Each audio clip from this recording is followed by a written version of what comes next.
É isso aí, minha amiga. Deixa eu fazer uma pergunta para todos vocês que estão em casa. Você é do tipo de pessoa que gosta de se automedicar? Deu para perceber que você é uma delas, né?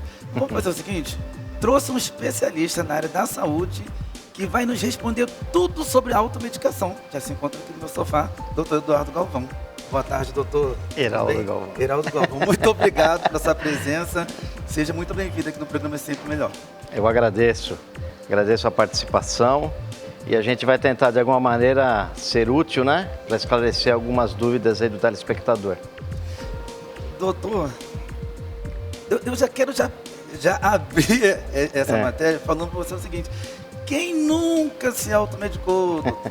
Fala para mim, quem nunca se automedicou? Mas antes de eu responder já a estatística, que nós já queremos falar sobre a estatística, o que vem a ser automedicação? Então, a automedicação, a Organização Mundial da Saúde, ela define como um autocuidado. Então, na verdade, a automedicação ela não é uma coisa ruim. Não é ruim? Não é ruim. A automedicação é um autocuidado. Todos aqueles que se automedicam, eles querem trazer para você um benefício próprio. Sim. Uma cura, pelo menos um alívio imediato de uma dor, de alguns outros sintomas. O problema é quando se faz a automedicação inadvertidamente. Então, o grande problema da automedicação é como se faz. Sem um conhecimento, sem uma assistência de um profissional da saúde. Então, tudo isso vai causar um problema. Problemas futuros. Ao invés de trazer uma solução, pode até trazer uma solução imediata, mas futuramente um problema até maior. É porque tem situações na área da nossa saúde, seja ela externa ou interna, que ela precisa ser consultada pelo profissional da área da saúde, não é isso? Eu não tenho dúvida. Assim, hoje, o Conselho Federal de Farmácia do país, ele tem uma estatística de 77% das pessoas se automedicam. Sério, doutor? 77%. Mas é muito alto essa estatística. É uma estatística alta. Então, assim, em princípio, claro que se você tiver uma dor muito discreta, vamos dizer assim, você não vai até um profissional da saúde, um médico no caso. Por quê? Primeiro tem a questão que a saúde hoje está passando por uma crise social, né? O país passando por uma crise. Então nós temos assim bastante situações que a pessoa não tem acesso à saúde. Se você vai, por exemplo, num posto de saúde, existem postos de saúde, UBS, em São Paulo, que não tem médico. Quem está fazendo os primeiros atendimentos são os enfermeiros, como suporte de emergência. Então, agora, nesse caso, como é que a pessoa não vai se automedicar? Agora, se for se automedicar, para as coisas mais simples e sempre com a assistência de um profissional da saúde. Nunca receber um conselho de um vizinho, de um amigo que tomou esse ou aquele produto, né? Porque assim, tem os fatores, a gente chama de idiosincrasia, que são os fatores idiosincráticos. Cada organismo reage diferente a um tipo de medicação. Então, um medicamento que foi bom para você pode não ser para o outro, isso. Então, assim, é um tiro no escuro. Sim. Então, toda automedicação tem riscos. Por quê, Renato? Vou dizer o seguinte para você. Existe até um ditado aí que é uma verdade, né? A diferença do veneno para o medicamento é só a dosagem. Verdade. Né? Quando uma pessoa, tem pessoas que chegam ao extremo da vida, querem tirar a sua própria vida e vão se suicidar, o que eles fazem? Eles pegam uma quantidade grande de um determinado medicamento, ingere isso para dar fim à sua própria vida. E se ele for tomado na dose correta, ele teria um resultado positivo.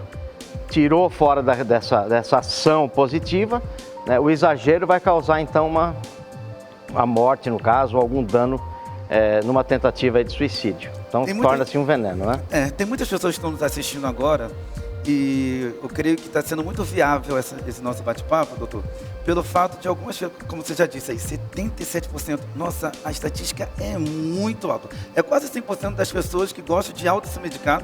E quando se veio a pandemia, eu creio que isso agravou mais ainda pelo fato dos hospitais não terem o quê? Médicos.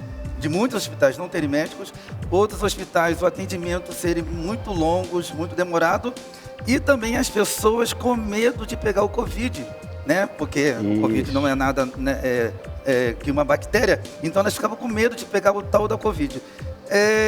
Nesse ponto, de 2020 para cá, para 2022, nesse prazo de 2 anos, como você já disse a estatística, continua-se ainda o índice muito alto de pessoas que estão se automedicando e não estão indo aos hospitais? Continua assim. Teve um subterfúgio aí que o governo preparou, que foi até uma solução bastante viável, que foi a telemedicina. Consultas online.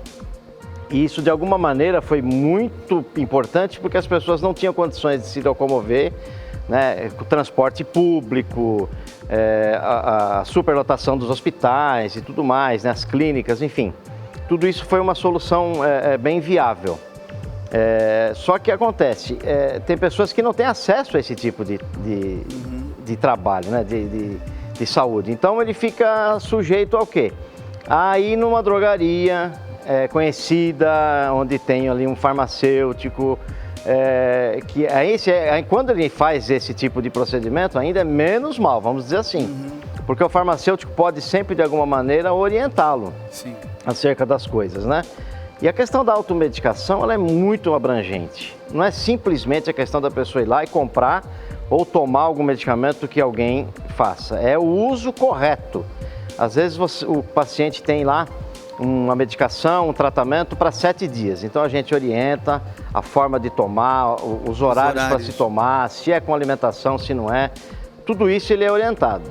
Chega na metade do tratamento, ele tem uma melhora significativa. O que ele faz? Por exemplo, a pessoa foi lá no farmacêutico, na drogaria. Isso. Até com a prescrição médica. Isso, com a prescrição médica. Com uma receita médica. E estava escrito lá, você tem que tomar para dor de cabeça o remédio tal num prazo, um exemplo, tá? Um prazo de 7 dias, de 8 a 8 horas. Isso. Aí, aquilo que você acabou de falar. Exato. A pessoa já ficou curada nos 3 primeiros dias. Isso. Aí minha pergunta continua-se fazendo até completar o 7º dia ou já obtendo o êxito para? Então, a maioria da medicação, ela tem, tudo isso tem um estudo já a respeito de cada medicação, de cada dosagem, quantos dias a se tomar, enfim, por exemplo, no caso do antibiótico, né, onde se erradica uma bactéria, algumas infecções se erradicam com 7 dias de tratamento, outras com 10, outras com 14, outras até com 30, 60 dias, dependendo do caso.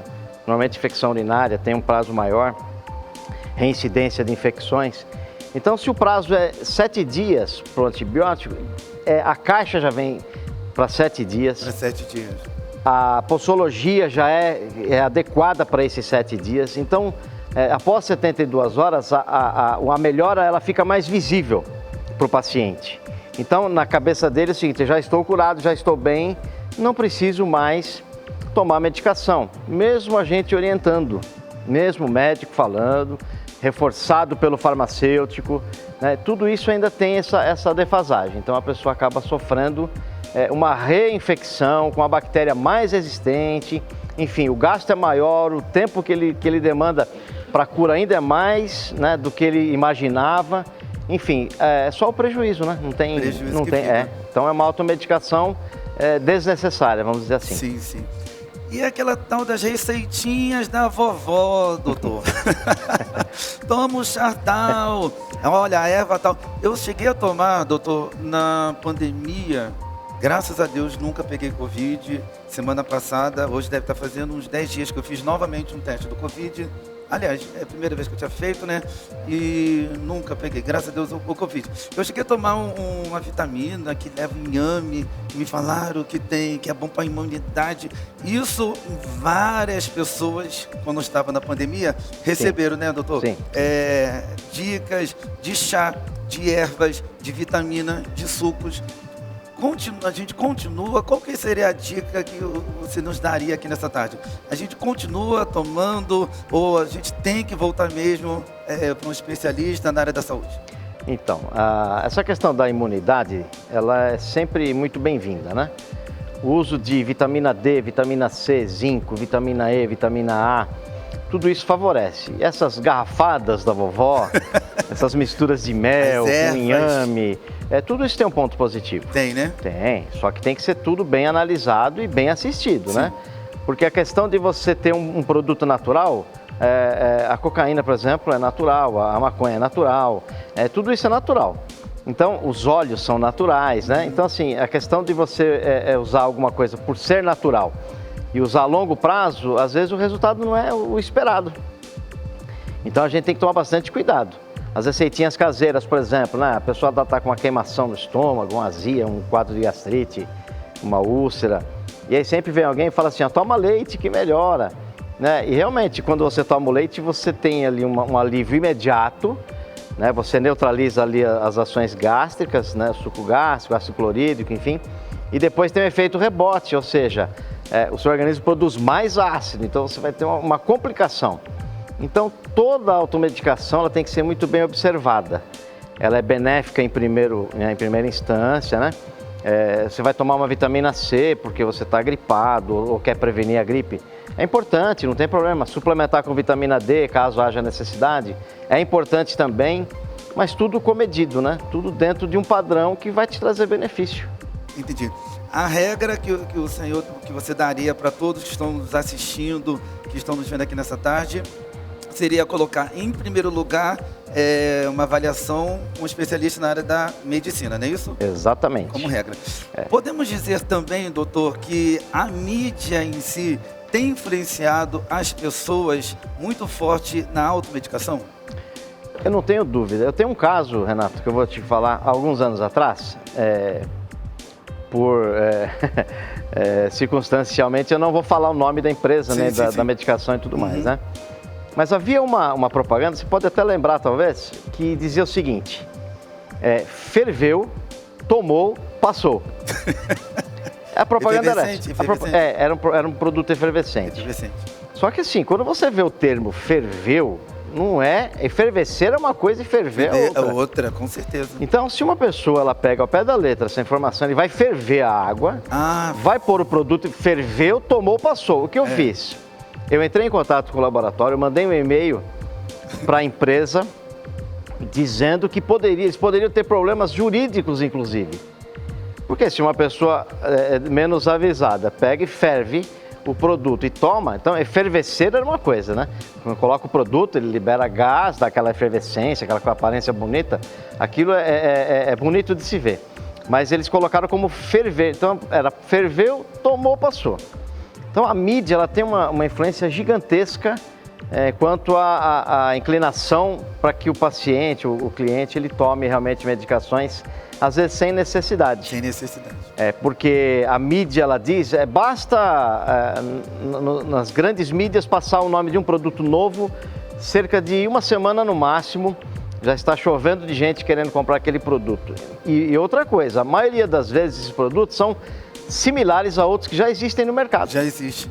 Eles fazem um apelo comercial, né, para que a pessoa ela vá, compre aquele medicamento, ela tome posse daquilo, porque o artista tal ou o cantor tal fez a propaganda. Isso tem um poder muito grande na mídia. Então, eu acho que a gente sempre tem que ter assistência de um profissional, seja ele um nutricionista, um médico, um farmacêutico, um enfermeiro, né? Tem profissionais muito capacitados. Se nós pudéssemos trabalhar todos em conjunto, né, seria sensacional. Mas às vezes fica bem inviável, né? E eu estava outros dias com umas dores de cabeça bem constantes, bem forte, né? Não cheguei, eu estou confessando aqui. Eu tenho que falar essa e mais um outro caso. Eu estava com uma dor de cabeça muito forte e liguei a televisão e estava passando exatamente, não vou falar aqui o nome da empresa, aí falou, esse remédio aqui é para dor de cabeça constante, febre e, se não me engano, acho que era dores muscular. E falava que é mais forte do que o produto vizinho. Isso. Aí o que eu fiz? Vendo aquele comercial, fui na farmácia para poder comprar. Mas só que tem um porém, doutor. Eu, como vi que era mais forte do que a marca vizinha, a concorrente, eu não só peguei e tomei um comprimido. Eu achando, a minha ignorância, achando que eu queria logo a solução, eu peguei e tomei 2 comprimidos. Achando que já viria logo o resultado. Até que veio. Mas, como você disse no começo da entrevista, há casos e casos. Tem casos de que o organismo da pessoa vai agir de uma forma e o organismo de outra pessoa vai agir de outra forma. Isso. Nesse ponto que eu tomei 2 comprimidos, até que deu certo para mim. Mas só que não pode dar certo para você.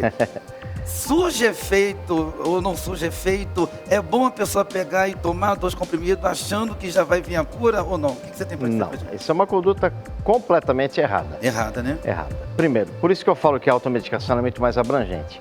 Suponhamos que o médico, se você tivesse passado um problema, fosse ao médico, o médico prescrevesse para você receituário, você fosse na farmácia, na minha farmácia, você fosse lá, eu como farmacêutico te falaria, olha, Renato, você vai tomar um cada 8 horas, se a dor persistir durante 3 dias, se aparecer algum outro sintoma assim, volte ao médico, enfim, te desse orientação farmacêutica a respeito. E você falasse, tudo bem, então tá tudo, até aí tá tudo certinho, você foi no profissional, ele prescreveu, você foi comprar, eu te orientei, até aí tá tudo correto. Sim.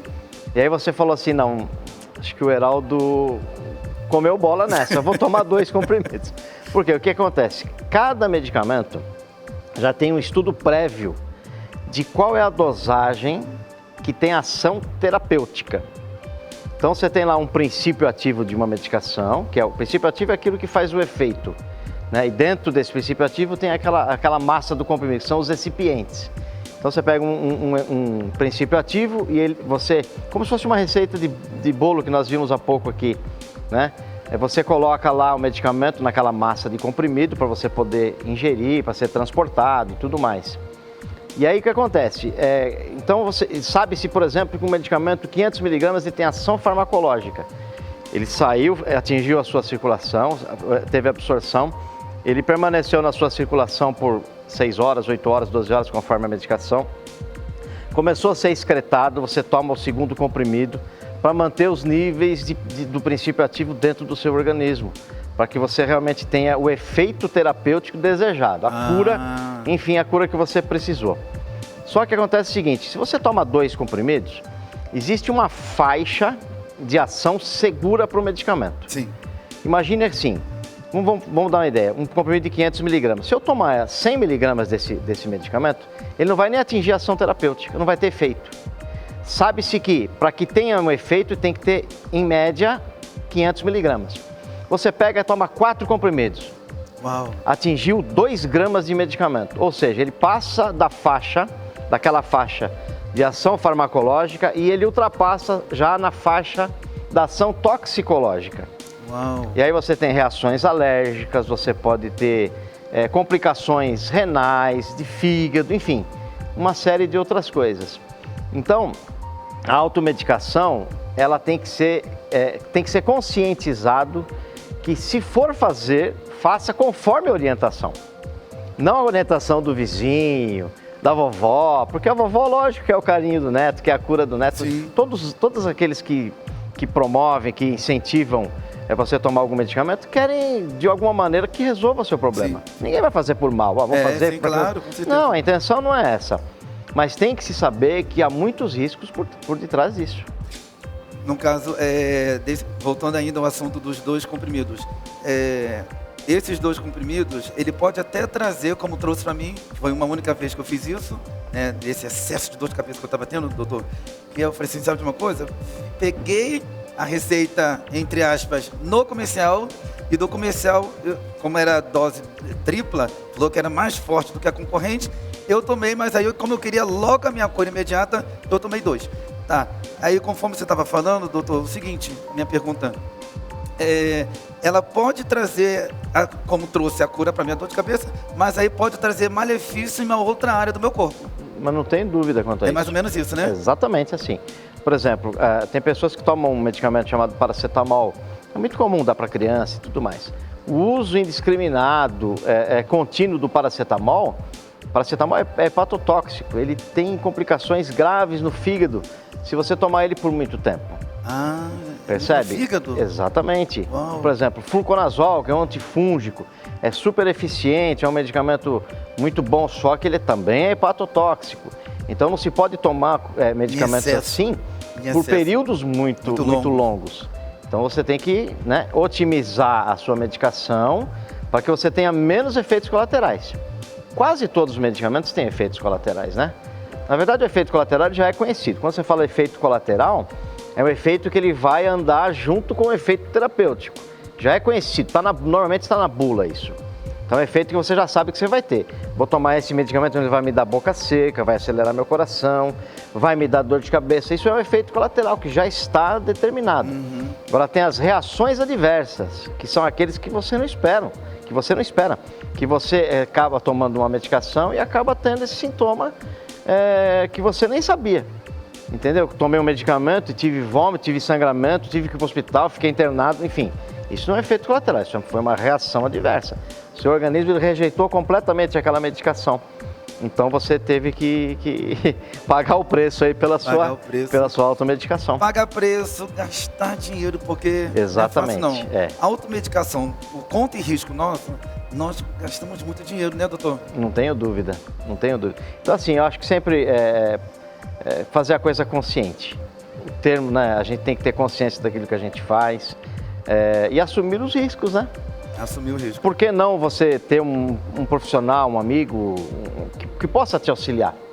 Né? Às vezes numa situação, dá uma ligadinha, olha, estou com um produto assim, como é que eu tomo? Normalmente, Renato, as pessoas pegam essa sobra dos antibióticos que sobraram, que não tomaram, e numa outra situação... Que eu ia te perguntar, muito importante, doutor, ia te perguntar isso agora.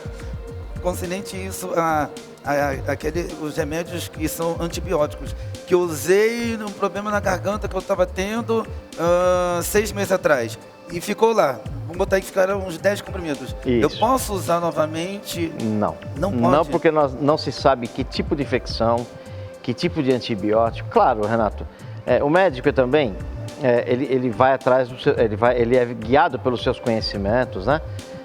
Só que assim, ele não tem como prever o que vai acontecer no seu organismo. Então, às vezes o médico prescreve uma medicação para você e você tem uma reação negativa. Isso pode acontecer também com a prescrição, não só com a automedicação.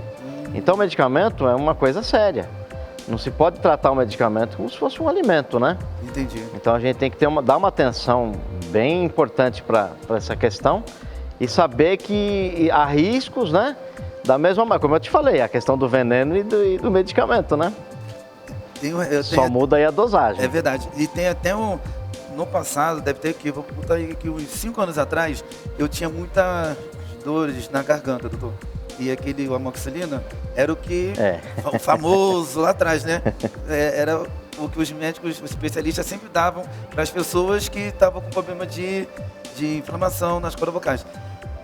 Eu tinha a minha solução, a minha cura, mas só que aí, qualquer probleminha que eu tinha na garganta, eu metia o amoxicilina. Às vezes tomava 1 ou 2 dias e parava. Verdade. E hoje em dia eu sinto que ele não surge mais efeito em mim. Isso. A ideia é que o uso contínuo do mesmo antibiótico ele pode causar isso. É mesmo? Uma resistência à bactéria. Por exemplo, no caso do amoxicilina, né? Teve até um caso que eu peguei essa semana aqui. Muito interessante. O médico prescreveu depois a gente volta no assunto aqui da amoxicilina. Sim, tranquilo. Ele prescreveu para uma criança de 6 anos, peguei uma receita do posto de saúde, uma dose extremamente alta, até para um adulto, e ele prescreveu para uma criança de 6 anos. E a cliente foi até... 6 anos. A cliente foi até lá. É grande? E eu falei para ela, olha, eu sugiro que você volte ao médico, eu não vou te vender essa medicação está incorreta, a dose está altíssima para o seu filho. Certamente ele vai ter alguma reação alérgica e indesejada. Ela voltou no médico. E aí, para minha surpresa, depois de algumas horas, ela voltou e falou para mim o seguinte, olha, o médico mudou a receita, mas ele falou que o médico é ele. Olha só, né?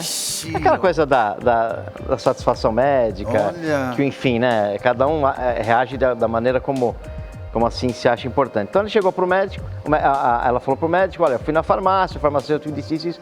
Ele falou assim, eu vou mudar a medicação, mas o médico aqui sou eu, o farmacêutico não pode questionar. E muito pelo contrário, a lei me permite questionar qualquer medicação, a não ser que tenha um propósito muito específico para que essa medicação seja diferenciada.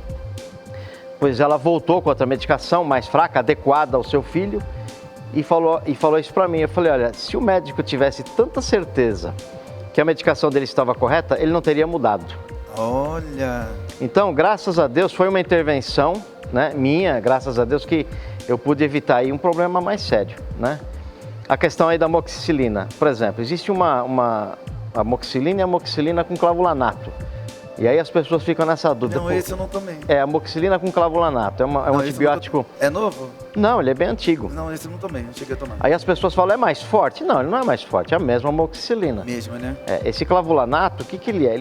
Ele funciona como se fosse um envelope, um invólucro, que protege o antibiótico da enzima que a bactéria produz para destruir. Então, se você toma só amoxicilina comum, por exemplo, em alguns casos, tem a bactéria que cria essa enzima, vai lá e destrói o antibiótico, sem fazer ação terapêutica. Ou seja, você toma 7 dias e não resolve, fica com febre e tudo mais. Então o médico prescreve com clavulanato. Por quê? Porque é mais eficiente. O risco desse antibiótico ser atacado pela bactéria é zero. É zero. Então ele vai no seu sítio de ação, faz o efeito farmacológico e a pessoa tem o sucesso do tratamento conforme o médico assim já determinou. Né? Isso, prescreveu exatamente. Direitinho. Então você vê que tem muitas coisas, né? E no nosso dia a dia tem muito disso. Lá eu sou procurado muito por clientes que vêm assim, de uma forma até assim, desleixada. Eu tô com um pouco de gripe, eu queria tomar uma bezetacil, né? Como se fosse uma aspirina, né? E a bezetacil nem se pode mais aplicar hoje em farmácia, só em hospitais, pelo profissional médico e enfermeiro. A gente não tem nem acesso mais a esse tipo de antibiótico. Mas as pessoas nos procuram lá, mas o que você tem? Não, eu tô com um pouquinho de dor de garganta, não tive febre, não tive nada. Às vezes uma coriza, e ele quer então já partir para uma bezetacil. Né? As pessoas elas querem se automedicar.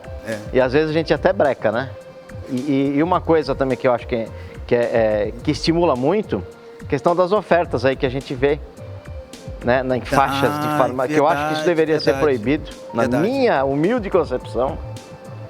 Compre tanto, né, e ganhe 70, 80, medicamentos com 90% de desconto. Verdade. Então você chega a fazer... Toma muito cuidado com esse tipo de informações, doutor. Porque você acaba sendo induzido a comprar alguma coisa que você não está precisando. Não está precisando. E você tendo em casa, você vai tomar ou vai dar para o seu vizinho. Você está com dor? Espera um pouquinho aqui, eu tenho um comprimidinho aqui, eu vou te dar. E você acaba dando para o vizinho, acaba dando para alguém que você precise ajudar de alguma maneira. Você acaba, por causa do quê? De uma oferta, de alguma coisa que te impulsionou a fazer uma compra desnecessária. Entendi. Então a coisa é bem complexa. Entendi. Babi, minha amiga! Chegando aqui, oi, tudo bom? Tudo bem? Tudo jóia? Tudo bem, graças a Deus. Interessante sobre muito legal. Você está ligado à automedicação. É super perigoso, né? Babi, o doutor está falando aqui, 77% da população se automedica. Eu sei, conheço Tem muita noção? gente, viu, que é assim. Até quando o médico me receita, eu fico pensando 10 vezes antes de tomar. Né? Então a gente tem que tomar esses cuidados mesmo. E sempre consultar um profissional, né? Um especialista. Por favor, um especialista. Voltado para isso. Eu estava até comentando aqui com o doutor, no caso do tal da amoxicilina, que eu tomei, cheguei a tomar lá atrás, né, a amoxicilina, e surgiu muito efeito, mas quando eu voltei, botar isso um ano depois, estava me dando uma dorzinha e eu fui querer tomar e não surgia mais efeito. É que vai mudando também, né? Nosso organismo, as bactérias vão ficando mais... Hoje a gente tem o caso da superbactéria, da superinfecção, que hoje tem que fazer agora combinações de antibióticos para poder combater uma bactéria que antigamente se combatia com um tipo só de antibiótico até mais tranquilamente, né? Muito legal. Muito bom, adorei o papo. Eu muito adorei, doutor. Muito obrigado bom. da sua presença aqui conosco, poder nos proporcionar, falar tudo para pessoal, pra gente, pessoal de casa, sobre a automedicação. Você pode deixar seu telefone de contato, Instagram, fica à vontade. Sim, o nosso Instagram é Cristo Rei Farmácia. O nosso telefone é 2744-2040. Estamos localizados aqui em São Paulo, né, na Zona Leste, perto do Shopping Aricanduva. E o nosso site é farmaciacristorei.com.br. Farmácia Cristo Rei. Nós temos informações, né? Temos 2 farmacêuticos sempre em período integral. Para a gente estar orientando. Tem toda a equipe lá que também é treinada. 24 horas a farmácia aberta? Não, são 12 horas, mas nós abrimos todos os dias da semana. Todos os Só dias. fechamos dois dias ao ano, que é o Natal e o Ano Novo. O resto está sempre aberto. Sempre ligadinho. Muito bom. Olha, posso contar amanhã? Posso contar, Paulinho? De amanhã? Amanhã amanhã o nosso musical vai ser por conta da minha pessoa. Bárbara Amorim, banda aqui pra vocês, tá bom? A partir das 15 horas, esperamos vocês aqui pro nosso programa, que vai ser demais. A gente já vai ensaiando. Um beijo pra vocês. Beijo. Fique agora com Entre Nós. Rinaldo Faria, tchau, tchau.